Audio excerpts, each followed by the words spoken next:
It was the best wedding ever. However, not all went as planned. It was an unusually beautiful day in San Francisco on September 7th, 1996, that your dad and I were married at the Cliff House on Ocean Beach. We started the wedding weekend off with a rehearsal dinner at Skoma's, our favorite seafood restaurant in San Francisco. We invited everyone who had traveled all the way to San Francisco to be at our wedding. After dinner, your dad and I had a surprise for them. We led them out to a private trolley car we had rented. It took us all on a tour of the whole city. All of our family came. Your Aunt Lori, Katie, Michelle, Tracy, and Tanya were in the bridal party.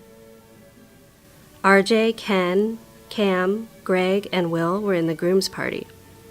Grandpa Thomas and Grandma Kat were there. Grammy Lois and Grandma Margie were too. Grandmom and Granddad came from New Mexico. Grandmom had just had brain surgery and she was worried about her hair. She looked beautiful as always.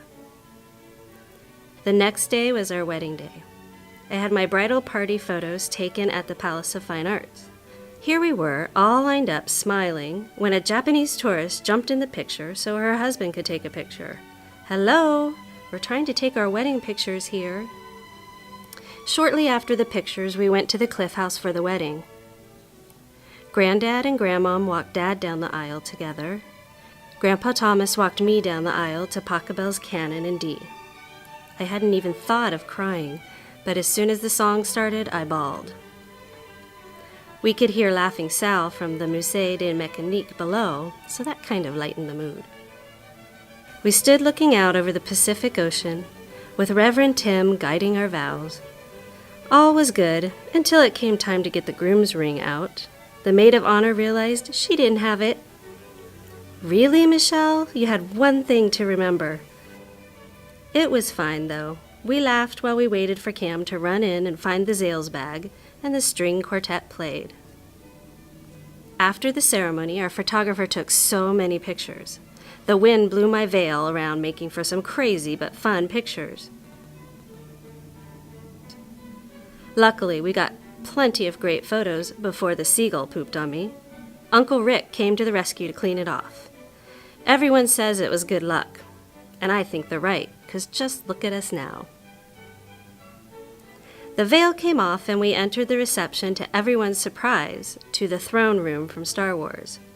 That was your dad's special touch. Quinn, you would have loved that. The food looked so good. Well, too bad we didn't get to eat it. We were too busy greeting people at their tables to eat. Soon it was time for the dances. What could go wrong? Well, during the father-daughter dance, my strap broke. I had to hold it together for the whole dance. "Kira, I saved the dress for you, but don't worry, we can fix the strap." Then Dad and I danced to a song he wrote for me called "Breathing." How many brides can say that? You two would have loved the cake. We ate a whole cake in one sitting, trying to decide on the flavors. We couldn't decide, so we got 3 different flavors: vanilla with raspberry filling, chocolate with raspberry filling, and chocolate with cream filling. Yum. Usually, the bride and groom leave the party pretty early on, but we were the last ones to leave. We were having so much fun, how could we leave early?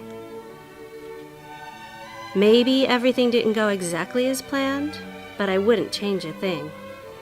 I'm glad for all the little mishaps because we have memories to share and stories to tell about the best wedding ever.